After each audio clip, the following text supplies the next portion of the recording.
da ceia do Senhor. Na noite em que foi traído, nosso Senhor Jesus instituiu o sacramento do seu corpo e sangue, chamado ceia do Senhor, para ser observado em sua igreja até o fim do mundo, para ser uma lembrança perpétua do sacrifício que em sua morte ele fez de si mesmo, para selar os verdadeiros crentes, todos os benefícios provenientes desse sacrifício para o seu nutrimento espiritual e crescimento nele. E seu compromisso de cumprir todos os seus deveres para com ele ser um vínculo e penhor da sua comunhão com ele e uns com os outros como membros do seu corpo místico. Pode ler.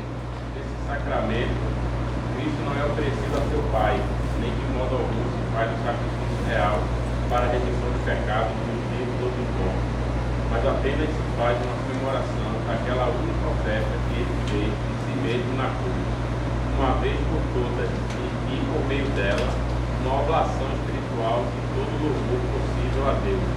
Assim, o sacrifício papal da missa, como é chamado, é sobremodo ofensivo ao único sacrifício de Cristo, o qual é a única propiciação por todos os pecados dos eleitos. Nessa mudança, o Senhor Jesus constituiu seus ministros para declarar ao povo a sua palavra de instituição, orar, abençoar os elementos, pão e vinho, e assim separá-los do comum para o uso sagrado.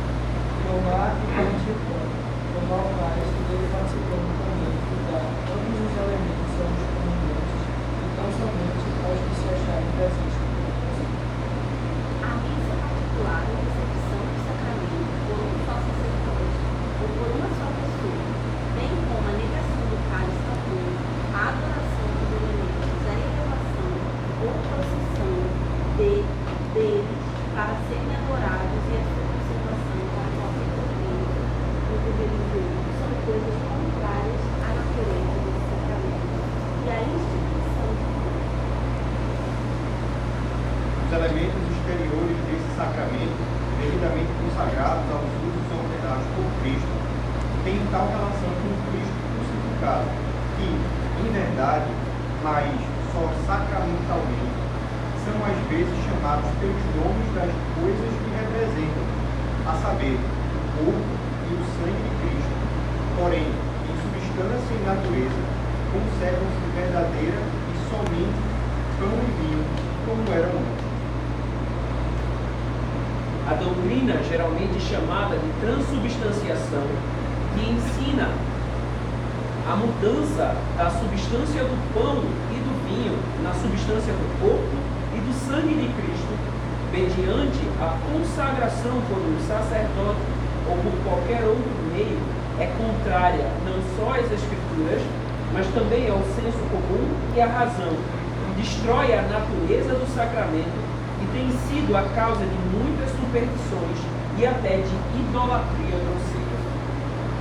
Os que comungam dignamente, participando exteriormente dos elementos visíveis desse sacramento, também recebem intimamente pela fé a Cristo crucificado e todos os benefícios da sua morte, e nele se alimentam, não carnal ou corporalmente, mas real, verdadeira e espiritualmente, não estando o corpo e o sangue de Cristo, corporal ou carnalmente nos elementos pão e vinho, nem com eles ou sob eles, mas espiritual e realmente presentes à fé dos crentes nessa ordenança, como estão os próprios elementos aos seus sentidos corporais. Ainda que os ignorantes indiquem que esses elementos físicos desse sacramento, todavia, não disserem a coisa por eles significado, mas pela sua indigna participação, tornam-se réus do corpo e do sangue do Senhor, para a sua própria condenação. Portanto, todos esses, como são indignos de gozar confiança no Senhor, são também indignos da sua lei, e não podem, sem grande pecado contra Cristo, participar desses santos mistérios, nem a eles ser admitidos, enquanto permanecem nesse estado. Muito bem, a confissão de fé tem uma preocupação muito grande tanto de ensinar afirmativamente como de combater, como nós temos visto, né, as ideias católicas sobre a ceia do Senhor. Então, no primeiro tópico, a gente vê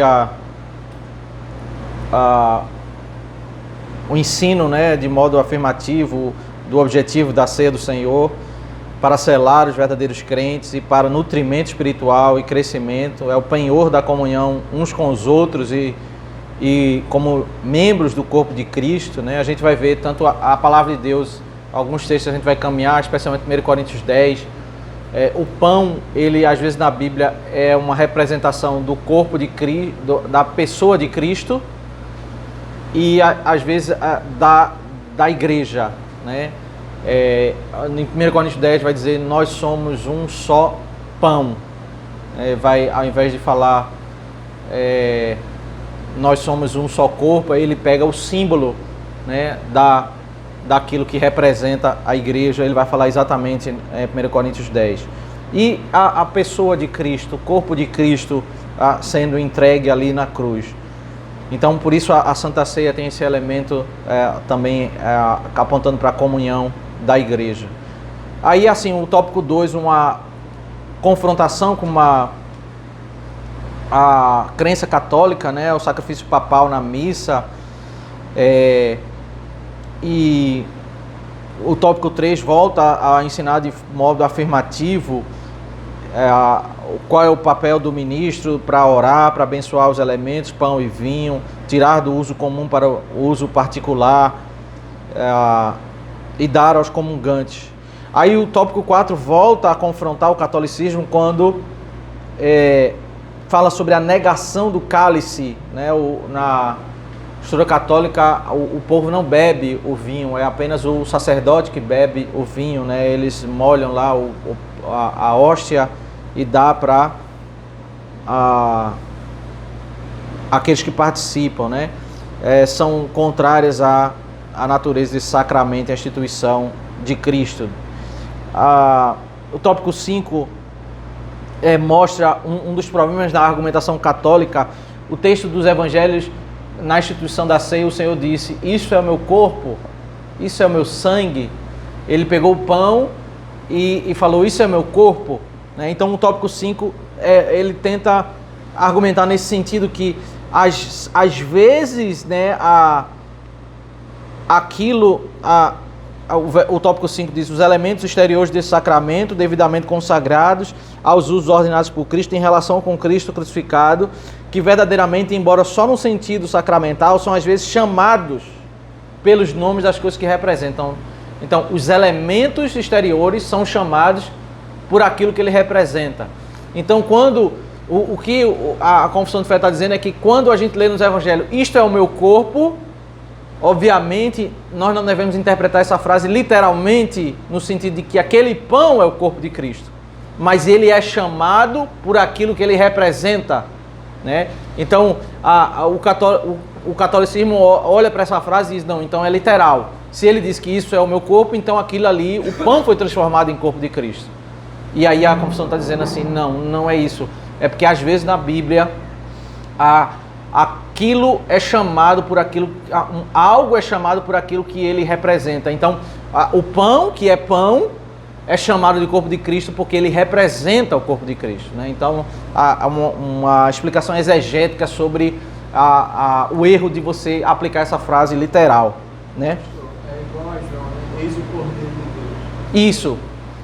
Você não imagina que ali naquela frase, né, tem um animal ali de 4 patas, né, e que a Cristo foi transformado num animal de 4 patas ali, que aquela frase é literal.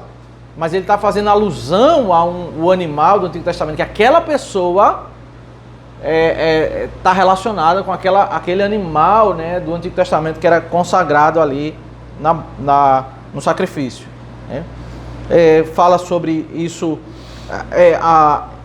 não somente a contrária das Escrituras, mas também o sentido e a razão, o tópico 6.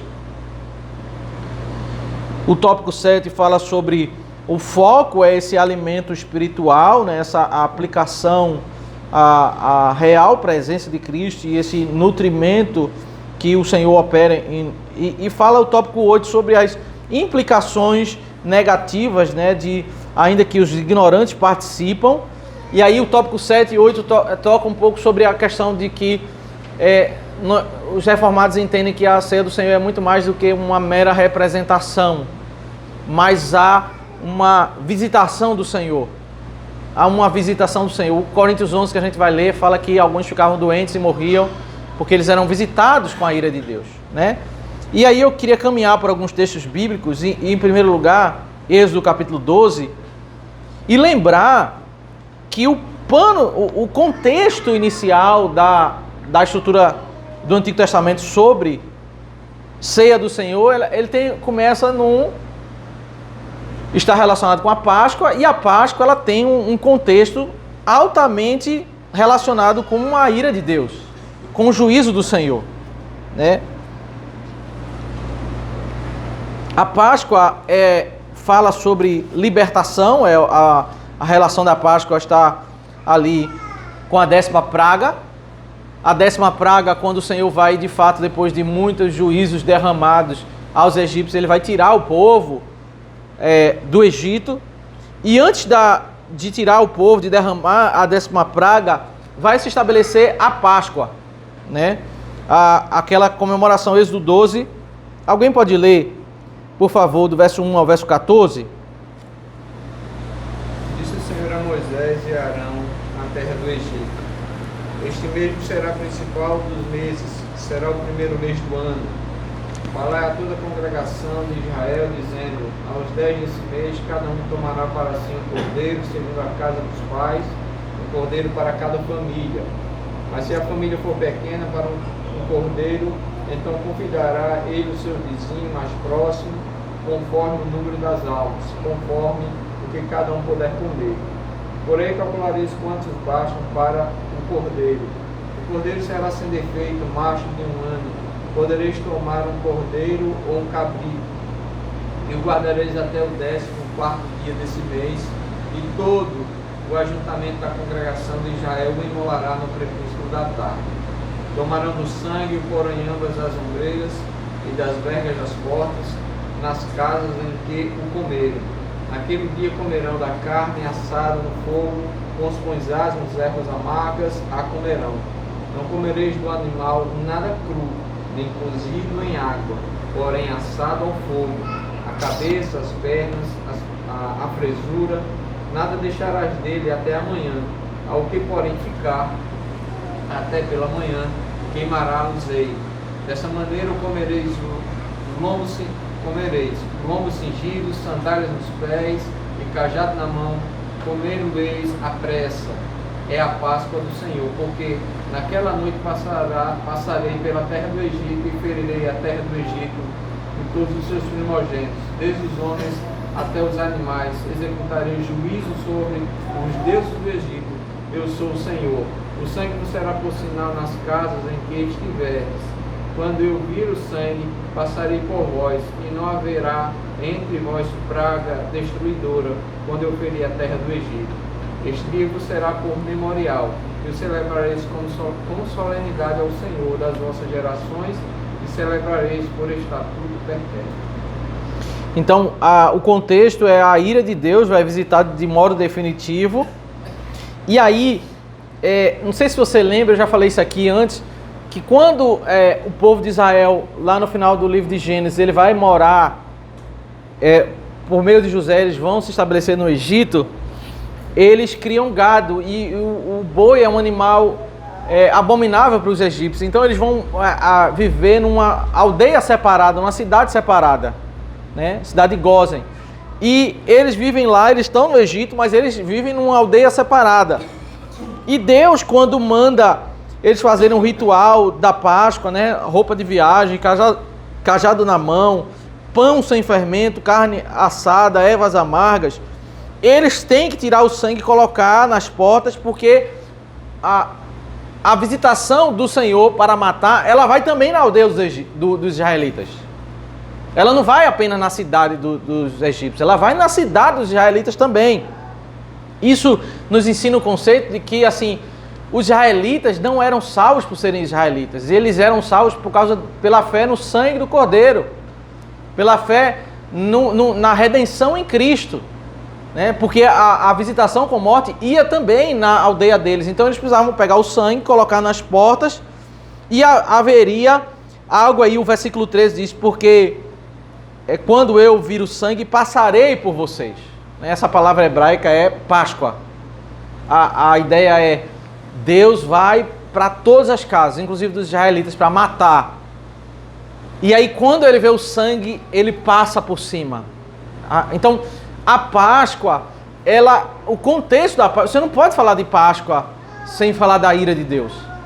Sem falar de que nós merecemos a morte e a terrível visitação do Senhor, a santa ira de Deus, ela vai entrar e vai matar e vai destruir. E aí porque há a redenção em Cristo, há a fé em Cristo, o Senhor ele tem misericórdia e ele passa por cima.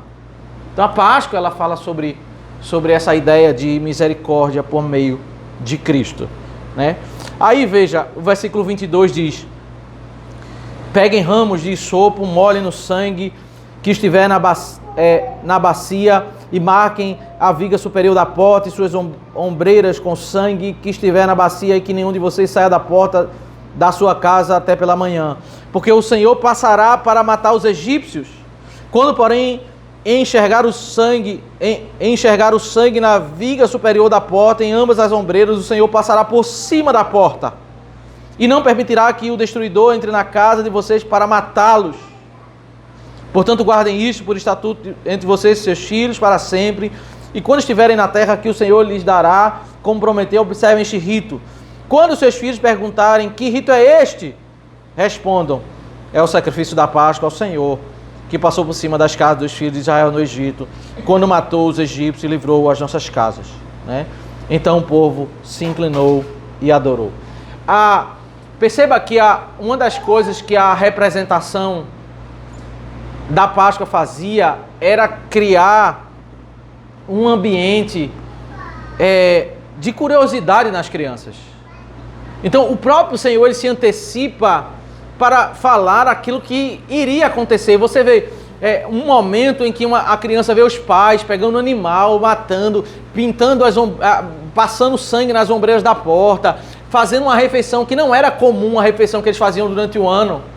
Não era o pão com fermento, mas o pão sem fermento, a carne assada. O pai colocava roupa de viagem, cajado na mão. Aquilo ali iria mostrar um cenário que a criança iria perguntar: o que é que está acontecendo? O que significa isso? Né? E isso não era na igreja, isso era na casa. A criança iria perguntar ao pai. Haveria um ambiente para perguntas ali, e o pai iria não maquiar a verdade, mas ele ia expor a verdade, e ele iria falar sobre a ira de Deus e sobre a misericórdia de Deus, Deus passar por cima, né? Esse ritual seria lembrado de geração a geração. Uma das coisas que nós devemos fazer com as crianças é tentar ilustrar a verdade bíblica para que eles possam assimilar, né? Para que eles possam compreender a verdade bíblica. Nós não podemos, para uma criança, ensinar, né, em muitos detalhes algumas coisas, porque eles não vão conseguir assimilar, mas nós vamos ilustrar e ensinar a verdade. Nós vamos ensinar a verdade. A nossa cultura, a nossa geração, né, ela pega algumas festividades, alguns momentos, né, da história bíblica, e elas têm o próprio elemento cultural, né? E tem na época da Páscoa, tem um coelhinho da Páscoa, tem o chocolate, o ovo, tem tudo, né? Qual é um dos problemas disso, né? Você vê o distanciamento logicamente a pessoa não conhece a Deus, a pessoa tem as suas... está imergido na cultura, ele não sabe nem o que é Páscoa bíblica, e ele está imergido na cultura, né? Mas qual que é o problema disso? É que geralmente nessas festividades culturais, né, elas roubam da criança, né, de fato, o ensino que é para ser extraído daquela festividade. E perceba que, assim, um coelhinho branco, inofensivo, chocolate, que é uma coisa que geralmente todo mundo gosta, né? Será que isso traz a imagem da cena do que é a Páscoa? Deus visitando para matar. sangue na porta. E aí, por misericórdia, ele passa por cima. A ira de Deus, o furor de Deus e a misericórdia sobre nossas vidas, porque nós estamos em Cristo. Perceba como essa festa, ela rouba completamente um ensinamento do que é a Páscoa, né? Não é somente um pensamento diferente, é oposto, né? Aquela imagem inofensiva, aquela imagem de uma coisa tranquila, ela rouba a ideia completa, né, do que é, de fato, na nossa cultura não existe espaço para se falar da ira de Deus, né? Como é que a pessoa que não conhece a Deus, ele vai entender isso? Um Deus que fica irado, um Deus que vai visitar para matar, né? Eles não aceitam isso, né? E a festividade, ela rouba completamente o significado. Um dos nossos papéis como pais é exatamente chegar aos nossos filhos não para beber dessa maré de fora do mundo e ajudar eles a viver longe desse ambiente de perguntas e respostas, né? Mas a gente provocar essa curiosidade na criança e a gente, na curiosidade, a gente direcionar para uma resposta bíblica, né? A criança vai ficar curiosa e aí, naturalmente, no ambiente do lar, em casa, você tem esse ambiente para direcionar a criança e dizer, ó, esse é o Senhor na história visitou. E perceba que essa orientação do Senhor não é para aquele momento histórico onde eles celebrariam a primeira Páscoa. Ele está falando para as futuras gerações, porque eles vão celebrar a Páscoa ano após ano. E as outras gerações, as crianças vão perguntar, o que é isso? Aí ele vai voltar para trás e vai dizer, ó, isso que aconteceu. E o significado teológico é esse, né? A visitação da ira de Deus e a misericórdia que nós temos por causa do sangue da redenção. Então, nós precisamos tomar cuidado para que não consideremos a cultura tão inofensiva assim, sabe? A cultura, ela muitas vezes, ela rouba o ensino das Escrituras, né? O ensino correto sobre alguns episódios da Escritura. E o nosso papel exatamente é direcionar os nossos filhos para entenderem, né, qual é o significado de cada coisa. E a Páscoa, ela fala sobre a ira de Deus, né? Quando eu estava lá na Memorial, a gente tinha um trabalho na escola pública ali, né? Próximo, e eu ia 2 vezes na semana dar estudo bíblico na hora do intervalo dos alunos, né?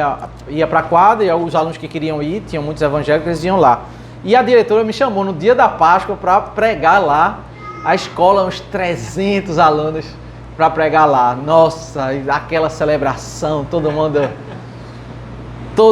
né? O que é que a pessoa pensa em Páscoa, né? Alegria, né? Tranquilidade, o coelhinho, né?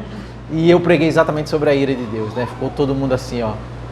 E também no final aí apliquei sobre a misericórdia do Senhor, o que é possível. Mas eu não posso pensar sobre Páscoa sem falar sobre isso, porque é passar por cima de quê? Por que o nome é Páscoa? O nome vem, a festa é da passagem por cima, porque Deus está irado para destruir. Você não pode falar sobre misericórdia se não existe, se você não entender o que é justiça, o que é a santa ira de Deus, o que é Deus visitar com morte. E aí, por eu entender o problema, aí eu posso falar da solução.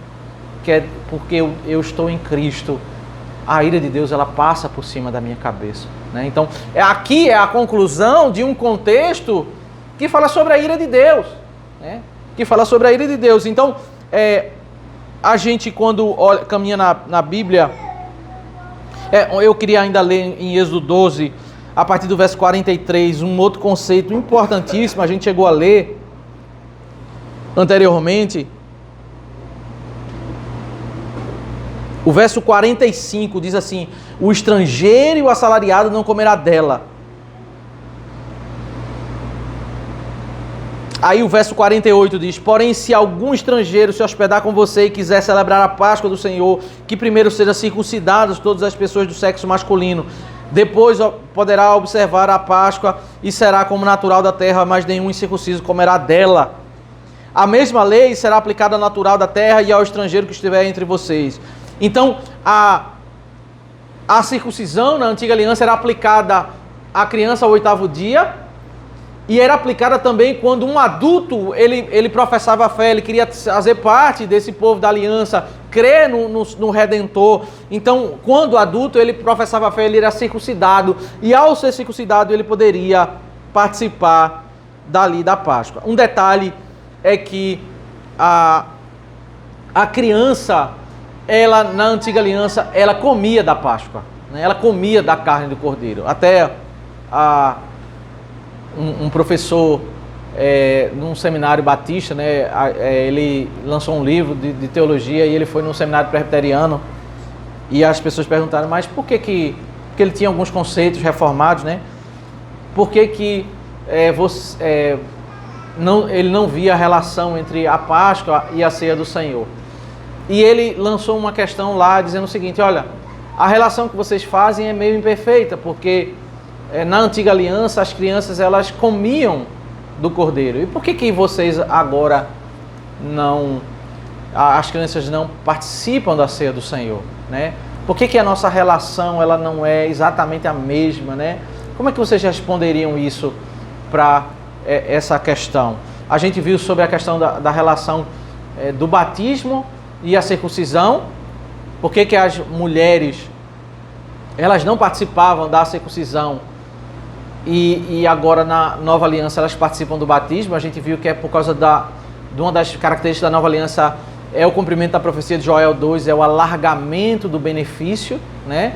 O benefício agora é estendido para jovens, crianças, homens, mulheres, né? Então, a marca da nova aliança é não existe essa classificação de pessoas distintas, né? Só o sacerdote, só o homem, não existe isso. Agora o alargamento é o benefício a todas as pessoas.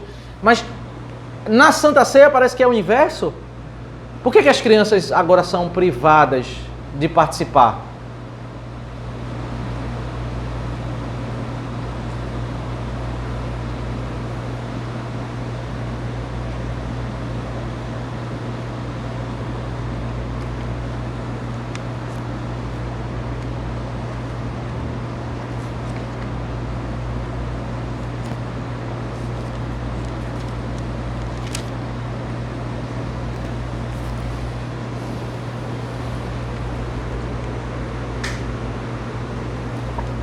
Em relação com o pré-requisito que Paulo fala lá de examinar-se a si mesmo, talvez o fato da criança não ter essa autoconsciência, né, essa autoavaliação. Isso. Se examinar. Esse é o ponto. Mas por que certamente, assim, e assim, os que parece que não há divergência sobre essa questão. Há até um grupo que colocam a Páscoa, a ceia para a criança, mas não é um grupo muito grande, mas a grande maioria acredita que as crianças não devem participar da ceia do Senhor. Mas o ponto é, existe relação entre a ceia do Senhor e a Páscoa? E como se explicar essa distinção, né? Por que existe essa distinção? Tá, existe, mas por que existe?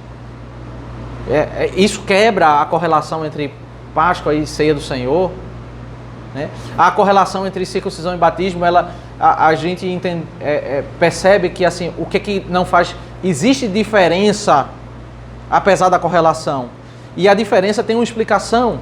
A mulher não participa da circuncisão porque a profecia falava que a nova aliança haveria um alargamento do benefício, então era como que ela tinha o sinal da aliança, porque o pai dela era circuncidado, porque o marido dela era circuncidado, aquele a quem representava ela.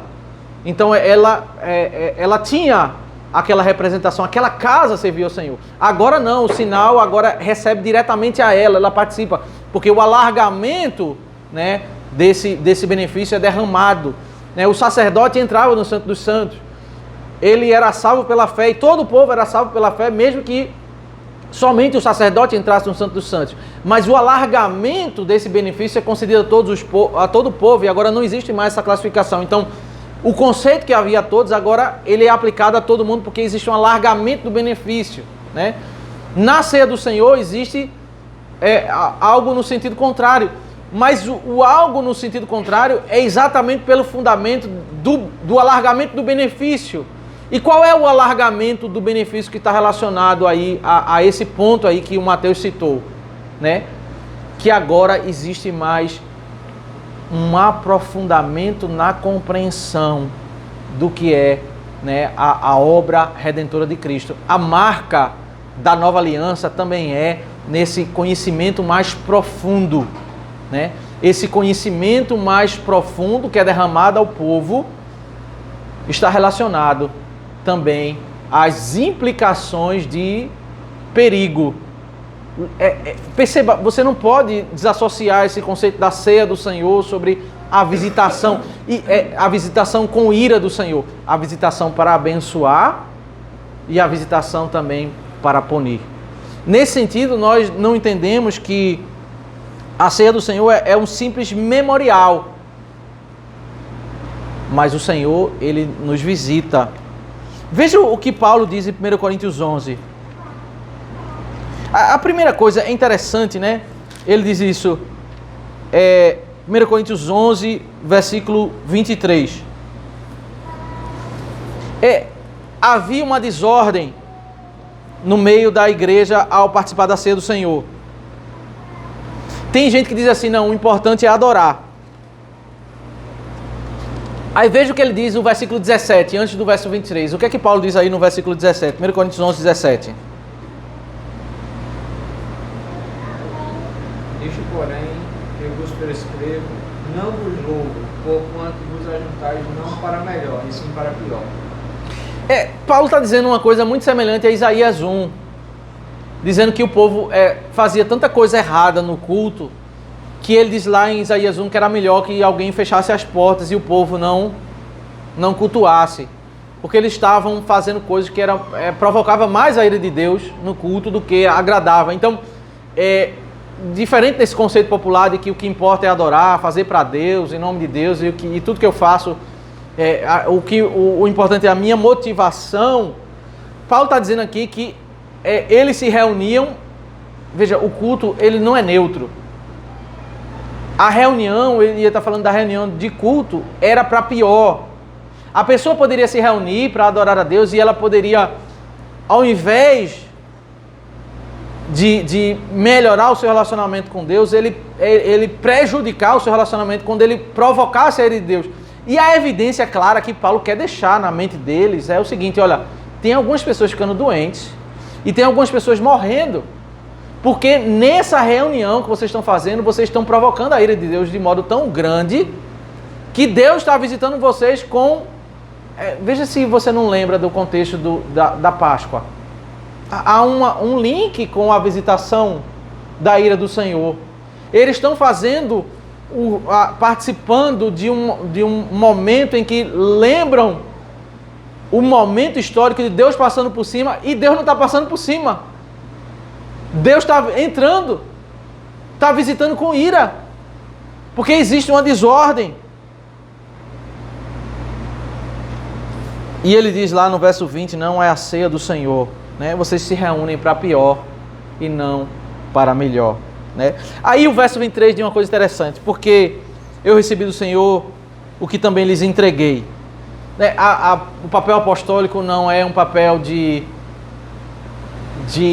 criatividade, eles não tinham autoridade, né, para criar coisas e entregar conforme a mentalidade deles.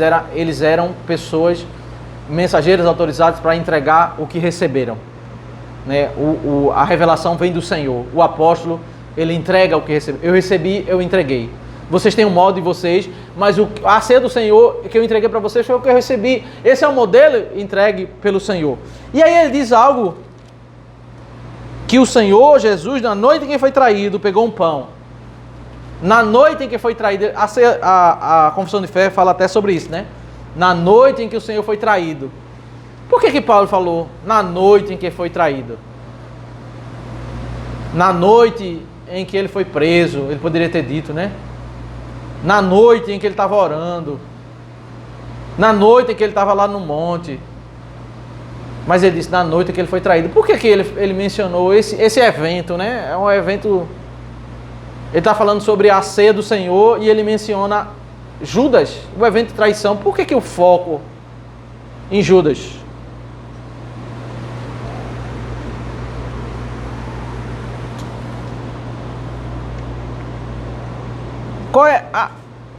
Qual é o propósito de 1 Coríntios 11?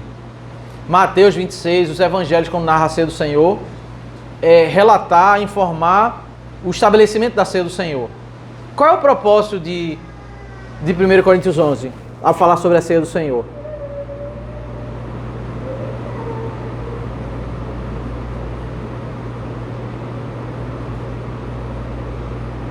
Corrigir a questão errada que estava lá em Crônicas. Corrigir. Então, diferente de Mateus, o propósito de 1 Coríntios 11 é um propósito pastoral. Existe um desvio da ceia do Senhor, ele quer corrigir aquilo que está acontecendo lá.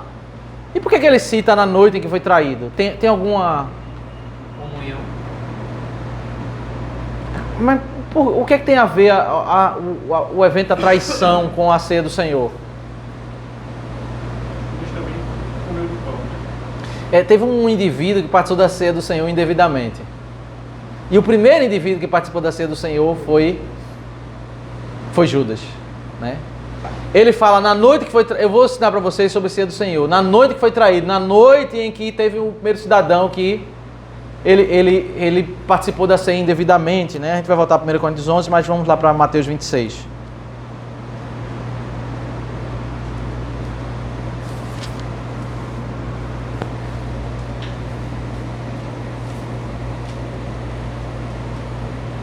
Interessante que Mateus ele já fala isso, né?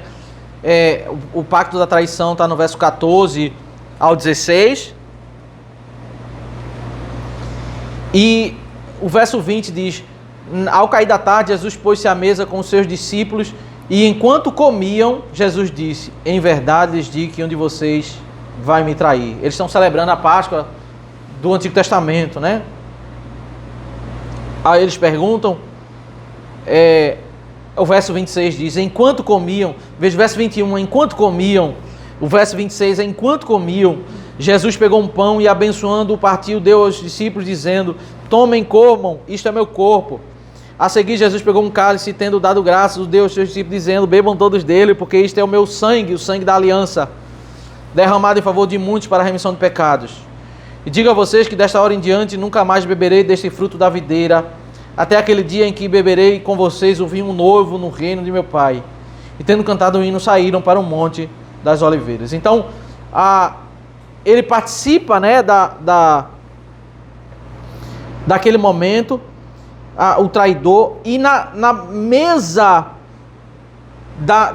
onde eles estão comendo um cordeiro, ele institui, né, a ceia do Senhor. Então, a ceia do Senhor, ela tem uma relação clara com a Páscoa, porque é um momento da transição, onde ele celebra a Páscoa da Antiga Aliança, ele estabelece o rito, né, o sacramento da ceia do Senhor, que é o sacramento da Nova Aliança. Numa estrutura agora mais simples, pão e vinho, em substituição ao sangue e à carne do cordeiro, todo o ritual, né, bem... que envolvia morte, que envolvia derramar sangue na porta, que envolvia roupa de viagem, ervas amargas, que envolvia todo aquele rito. Agora, um pão e o vinho, né? Uma simplicidade, sai-se da estrutura da Antiga Aliança para se estabelecer a Nova Aliança, né? Então, nesse período de transição, Cristo ele é circuncidado e batizado. Ele celebra a Páscoa e estabelece a Santa Ceia. Nesse período de transição ocorrem as duas coisas simultaneamente para que a partir de pós-ressurreição os elementos somem da Antiga Aliança e fica-se apenas os elementos da Nova Aliança. Então, 1 Coríntios 11 tem um papel pastoral nesse sentido, de desordem, que eles estão participando da ceia do Senhor indevidamente. E aí, voltando aí 1 Coríntios 11, verso 27, diz: Por isso, aquele que comer o pão ou beber o cálice do Senhor indignamente será réu do corpo e do sangue do Senhor. Que cada um examine a si mesmo e assim coma do pão e beba do cálice, pois quem come e bebe sem discernir o corpo, come e bebe juízo para si. É por isso que há entre vocês muitos fracos e doentes e não poucos que dormem. Né? Então, uma referência, a palavra que fazia referência à morte era o dormir. Né? E ele diz, porque se julgássemos a nós mesmos não seríamos julgados. Então, o contexto da Páscoa é visitação de juízo. Né? Deus ele visita para nos nutrir, para nos alimentar. E quando eu participo indevidamente, Deus visita com juízo. Então, desse sentido, nós não podemos ver a ceia do Senhor como algo assim, apenas um memorial. Tinha gente que estava morrendo. Tinha gente que estava ficando doente. A igreja se reúne para ser alimentada, para ter a fé alimentada. E aí nós reformados entendemos, né? A Confissão de Fé fala sobre essa real presença de Cristo. Ele se faz presente, ele visita o seu povo. E de onde vem esse ensino de visitação? Lá da estrutura do Antigo Testamento. O povo de Deus que estava na casa, que participava devidamente, eles eram alimentados com aquelas verdades. Né? E aí, aqueles que não estavam crendo no Senhor, estavam participando daquele ritual, eles eram visitados com a ira de Deus. Né? Então, devido a esse novo momento de maior compreensão, de maior... nós estamos nesse período de maior riqueza, mas como existe também o elemento do perigo, nós privamos as nossas crianças de participar desse momento. Né? Então, a privação da criança de participar da ceia do Senhor, ela está associada com esse novo momento de maior riqueza, de maior compreensão. Discernir o corpo de Cristo. Agora, nós discernimos muito mais e uma porção muito maior do que o povo da antiga aliança. Foi derramada agora maior riqueza, né? Maior perigo. Vocês lembram aquele texto bíblico que o Senhor diz que é o seguinte, que maior pecado tem aquela geração do que a geração de Sodoma e Gomorra, quando eles estavam rejeitando Cristo? Por que o Senhor diz isso? As pessoas não estavam vendo Cristo, estavam rejeitando Cristo. Ele diz assim, maior pecado tem essa geração do que a geração de Sodoma e Gomorra. Por que isso? Eles têm mais informação, mais clareza sobre a pessoa do Messias. Porque eles estão diante de uma revelação maior, de uma glória maior. E você pecar contra uma riqueza maior é mais agravante do que você pecar. E ele compara pecados terríveis, Sodoma e Gomorra. O autor dos Hebreus vai falar isso em Hebreus capítulo 2, verso 1 e 2. Ele diz exatamente esse conceito. Por esta razão, importa que nos apeguemos com mais firmeza às verdades ouvidas, para que delas jamais nos desviemos. Porque se a palavra falada por meio de anjos se tornou firme, e toda transgressão ou desobediência recebeu justo castigo, como escaparemos nós se não levarmos a sério tão grande salvação? Esta tendo sido anunciada inicialmente pelo Senhor, depois nos foi confirmada pelos que a ouviram. Então, maior gravidade há